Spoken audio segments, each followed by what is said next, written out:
Vroom, vroom.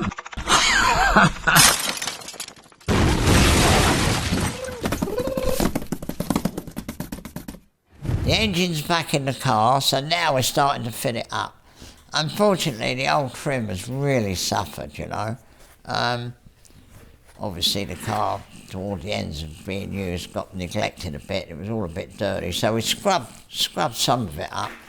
But the pieces of cardboard, you know, they've got cardboard showing. Anyway, I've got a load of old leather dye left over from other jobs, but it didn't quite match.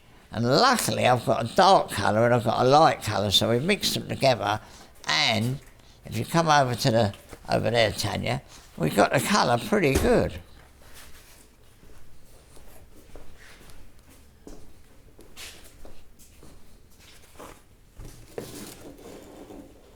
I've managed to mix it up, and it's not a bad match. So whereas this looks virtually horrible and scrap, a bit of paint on it helps to hold the cardboard together. And obviously once you fit it in the car, these bits don't get a lot of use, it's just they get dirty. So I give it a few coats, and it sort of helps to hold it together as well. So I'm quite pleased with that. But to be honest, to make the car look right, we're going to have to find somebody who really knows about the different materials, and I'm sure along the way we'll probably be able to get it dead right if we get keyed up and want to do it. We managed to buy some good carpets. And they're not perfect, but they're going to look acceptable. So, you know, that's the inside going back together using the original stuff. So anyway, I think that looks pretty good myself. And then when it dries up, it looks like that. Well, that is a bit difficult. And it looks like someone spilt some red paint in there. So there was all red on that bit there. So I'm going to stick something on there probably to hold that together. And that goes in the bottom of the door.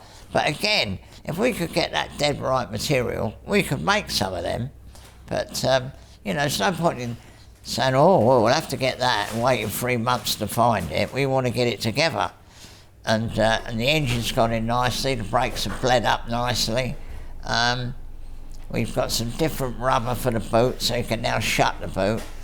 And it's going together well. We're still waiting for the loom. Hopefully we'll have it next week, so it's really holding the job up. But in the meantime, I've been getting on cleaning all the various bits and trying to make them look like something. But these panels were really twisted, you know, they were like ridiculous. So what I did was I wetted the back of them, sort of give that a good wetting, and I put them underneath here, and I put some weights on it, and they've all come out lovely and flat. So, you know, they're not going to look marvellous because they're original, but... So, and obviously there were bits here that would come unstuck, and I've stuck all them down. And I've used this glue, again. This is the only glue I've ever found that really works. Is that. It's Evo stick. Luckily these was on special offer and I bought them at Jewson's, but chances of getting one special offer, I think that's normally about 20 quid, but you know, it actually works. So that's how I've done that. So that's, I've stuck that down. And then we got to the cleaner point of cleaning it, and we've used this, which is a really high powered cleaner, and you can't believe how good it is. I'll stick a little bit in there and I'll show you the result. I'm amazed. I've never used it before, but I can't believe what it's done. Right, so that is the passenger seat, which has come up beautifully. Now we're not going to use the driver's seat because we're going to put the restore seat in it, but I thought just to give you a demonstration how good this is.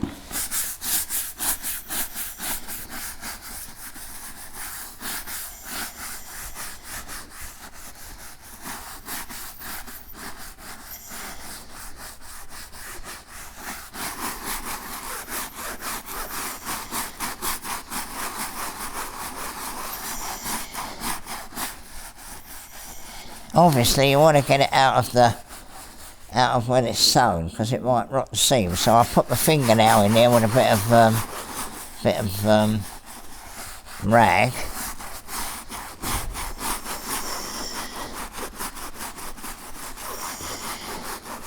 This is a lot more worn than obviously the passenger seat, and it's worn off the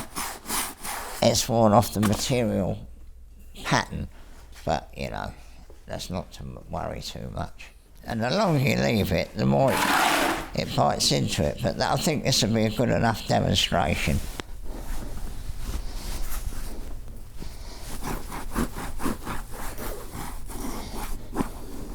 And then I get my fingernail in there and I'll really get it out of the cracks. Well, I think that's a pretty good, you know, amazing what it's done really.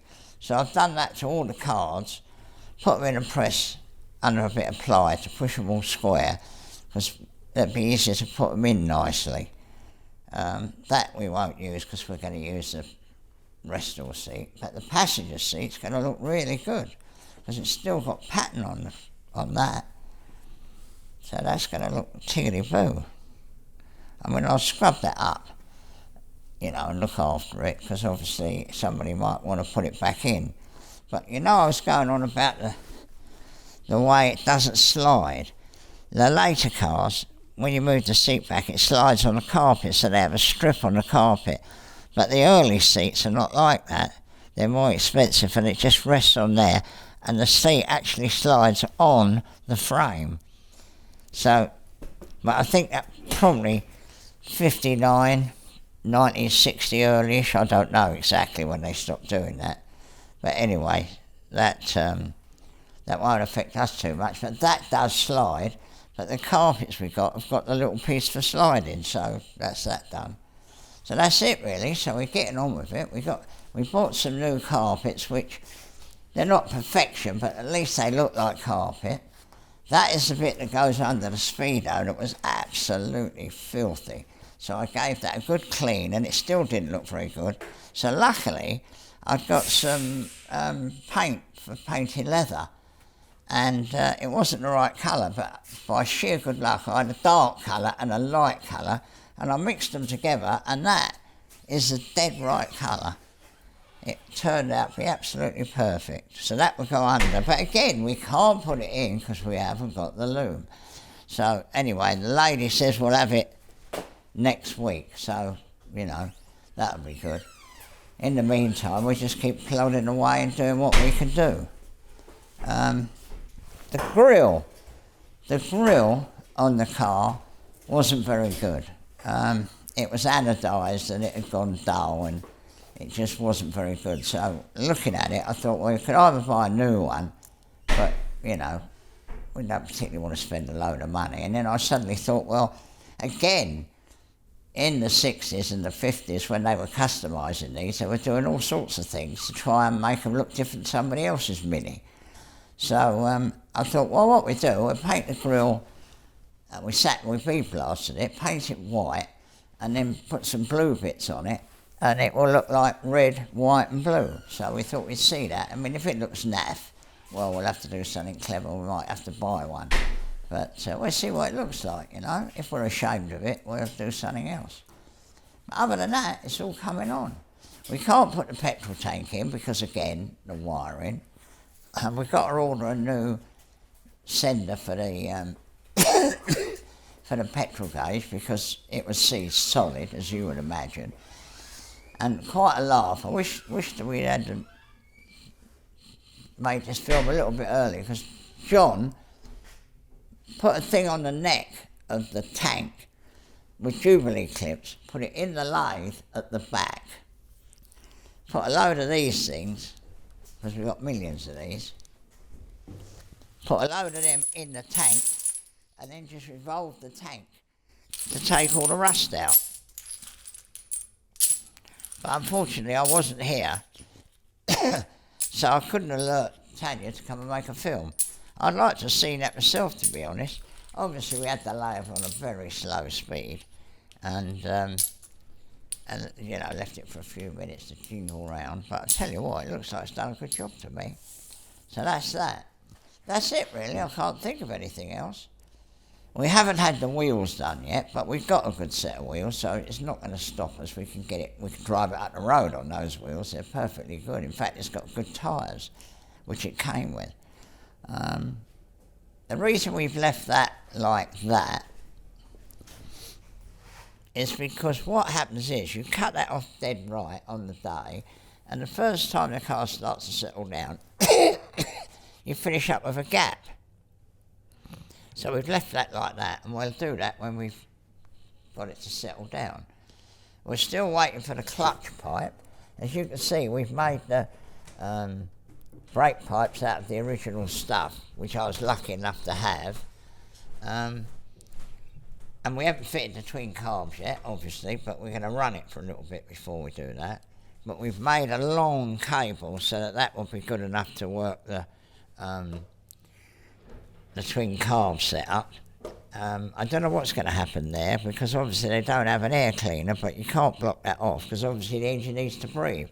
So that might get run round to a catch tank or something. I don't know yet. We haven't got to that. That's it really. I can't think of anything else.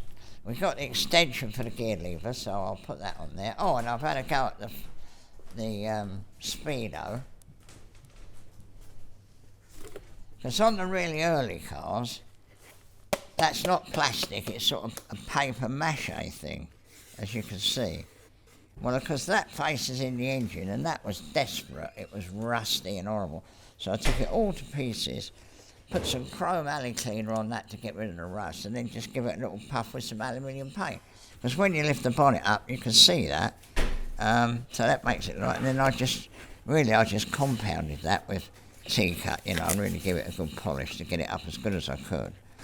But again, when you put that in, ideally you don't want the heater in, because you have to come at an angle like that to get the screws in. So we can't put the heater in because we haven't got the wire in, so, you know, that's holding up. But at least it's going to look nice when it's in there. And we'll make sure all the lights work on the, you know, to illuminate it and everything. So now we've had the tank, and we mentioned the tank earlier that old John had it on the lathe, which we should have made a film of, and now we're looking in there. It's amazing what he does, John, isn't it? Yeah. That was absolutely rotten rusty in there, and we put some chrome alley cleaner in there and swished it about, and you can't believe how good it is. It's bare metal. Even the filter looks quite good, John, doesn't it? Yeah. I didn't even know there was a filter on it. That is absolutely shiny metal.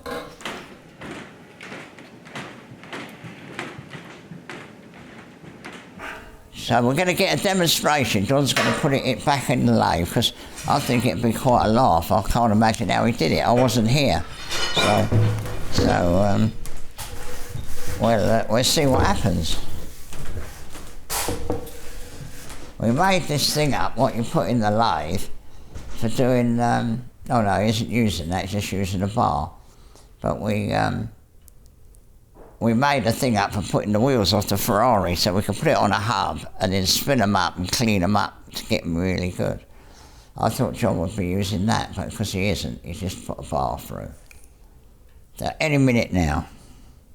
Anyway, we ain't going to put a load of rusty old bits in there, because obviously we've now cleaned it out with chrome alley cleaner, but I'll put a couple of little new ones in so that you get the gist. So it was very seriously rusty in there, so this is how John originally loosened the rust before we put the chrome alley in there. It now has shiny metal in there, but anyway, I thought this was such a lot of fun that we ought to reenact it for you, so here we go. So make sure your lathe's on slow. Yeah, you've got to be on slow.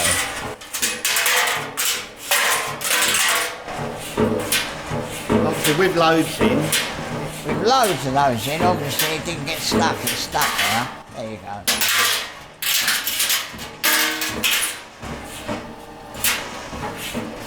Yeah, that was it. So there you are. All you need in your shed is a lathe.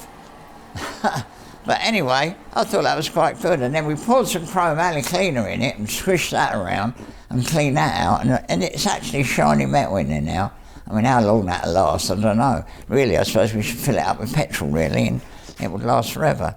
But we're waiting for the sender for the fuel gauge to come. So we can't put that in yet. We can't put that in because there's a lot of wiring runs behind it, so that's another hold-up. So this car would be up the road by now if it wasn't for the bloody wiring. But anyway, there we are. I mean, when I ordered it, I paid for it, and the lady didn't say to me, oh, well, we haven't got it in stock. It will be 3 or 4 weeks.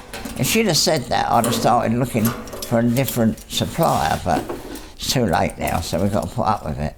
But anyway, I'm sure we ain't going to stand around doing nothing. What a good idea, eh?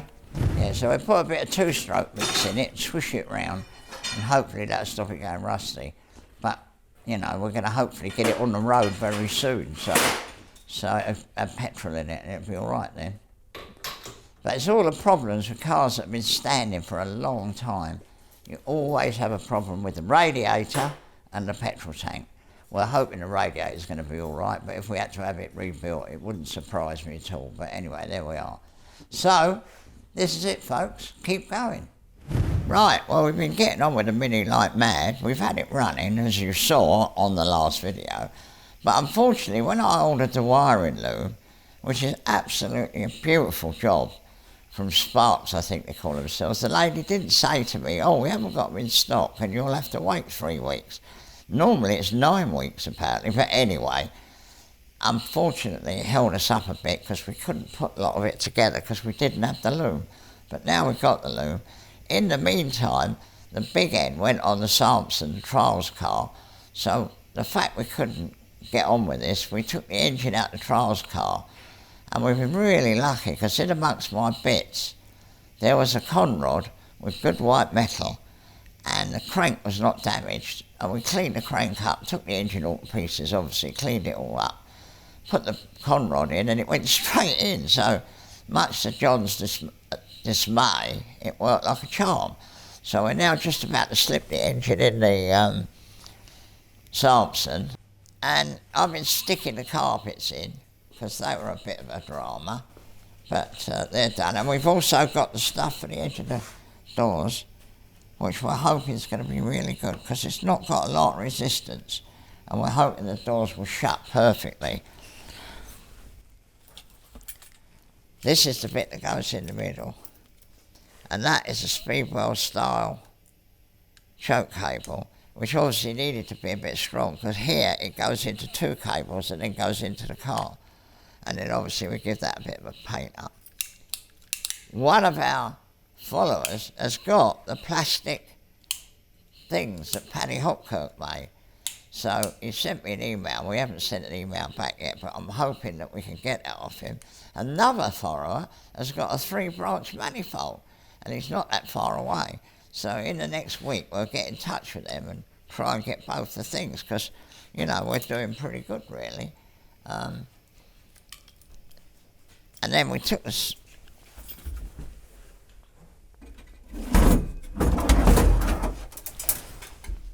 This was looking a bit desperate because they don't put any paint on much and it was all rusty. But we haven't painted that, we've left that, so it's still got the Smiths and the number and what have you. But that'll go in. But again, you can't put this in until you put that in, because it's an angle and it goes sort of up like that. And I've got it out without it, it's a real drama, so we'll put that in first and then we'll put this in. And then we've got the pipes ready, so we've got that, so that's no problem.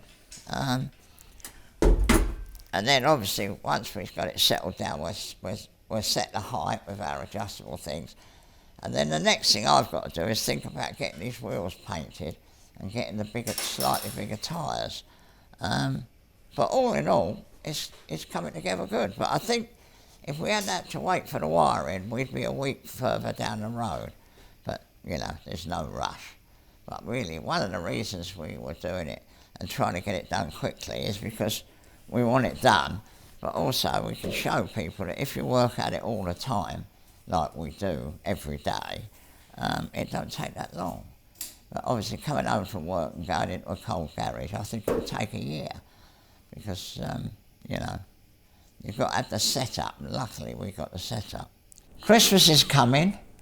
You all know, or should know by now, that I'm Scrooge when it comes to Christmas.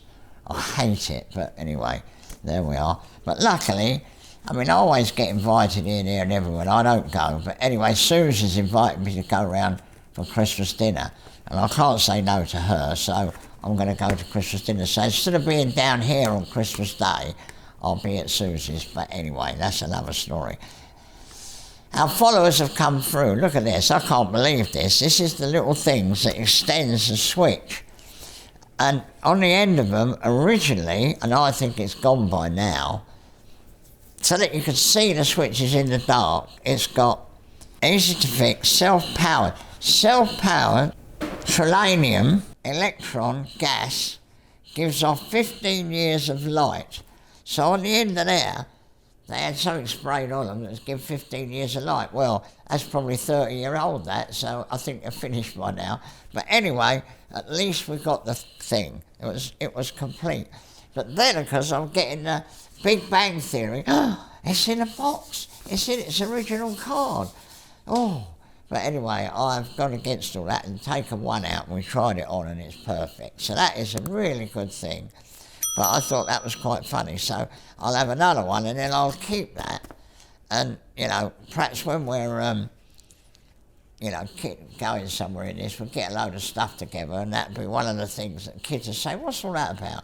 And I can say to them, oh, that's trillanium. So that'll get them going. Right, so that's that. And then another one of our followers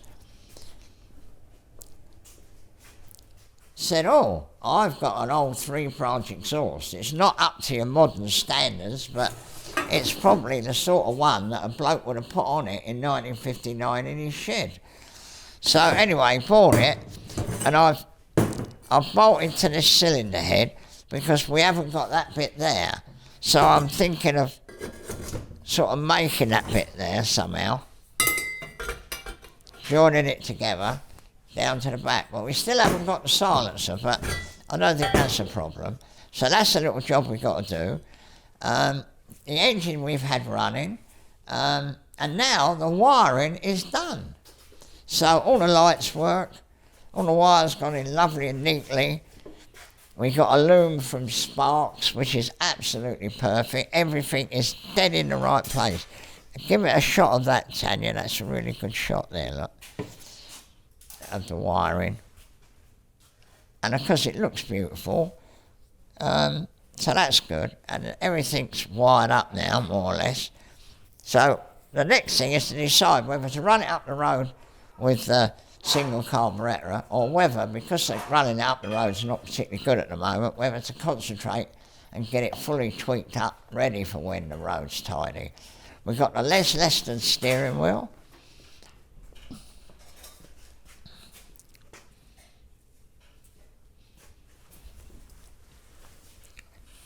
We've got the Les Leston steering wheel, and another one of our followers supplied that bracket. We've got the new carpet in, more or less, and the carpet across there and the heater back. The speedo looks super, 98,485 miles, and that's the extension, look, on the switch. And obviously originally that bit there used to glow, but they said they last 15 years. Well, they've probably been in that packet for 30 years. But anyway, that looks good, doesn't it? I like that. And then, when you fit the twin carburettors, we're going to have 2 choke cables. So, Speedwell had a choke cable like that, because obviously it needed a bit of a pull to pull 2 chokes up. So anyway, I've seen a photograph of the Speedwell choke, and I made that. I carved that out of a lump of alley, and it's only done from memory of Brian showing us his one, which is a genuine thing, and I didn't have any measurements, but I've done it by eye and guessed it, and I think it looks pretty good actually, and I think you'll need it to pull 2 chokes. Clutch is working, brakes are working, I've got to put the tweaky throttle pedal in, and that's it really. So that's all done, and then the back end's all done. Put the seats in. The seats are tidying up. Look, they've scrubbed up well. Actually, they're not that bad, you know. When you sit in them, they're quite comfortable. It's quite cosy, but obviously if you had the restful seat, you're probably going to have your legs up under your nose, but it's quite good really. And then we put this stuff on, which I reckon's going to work. So one of the next jobs is going to be putting the doors on, and then we've got to put the bonnet on. So there's still a week's work probably. You know, there's always jobs that you don't think you've got to do that you find you have got to do. The heater looks really nice. That's all gone black and lovely. So I'm very, very, very pleased, because really what we'd like to do now is to get on with the Bugatti, which I don't think you know about yet, but we'll tell you about that. So there we are. So that's all done. Fits quite well. And we've just got jumper leads on it at the moment because John's just been getting the wiring working, but the tank's all done and painted, looking nice. And I'm really thinking I might buy one of those batteries, because it does go in the hole, and Timothy buys those to put on Bugattis, because they don't lose their charge, and they do everything that's wonderful. I don't know whether they do, but we've been using that as a slave battery for about, I don't know, at least a year, and it's never given any trouble. So I'm fed up with buying batteries, because if you don't use the cars all the time, they seem to go down, and then you're stuck having to get another one. And they look like brand new, and they're 2 years old, and they ain't any good. So I think I might buy one of those as an experiment, really, for the rest of the cars. Anyway, we can't find the washer bottle. I can't believe it. I've obviously put it somewhere really safe, because obviously it's so precious, and I don't know where it is. It's one of the problems of getting old, I think. But it's a bloody nuisance. Oh, one of our followers sent us this. I never wear a bow tie, by the way, but, you know, that's a minor detail. This is the hooter that came with the car, and we blasted it and painted it, but we can't get a peep out of it, so that's no good. But anyway, looking for the washer bottle, I came across that, and that works perfectly, so we're going to put that on the car.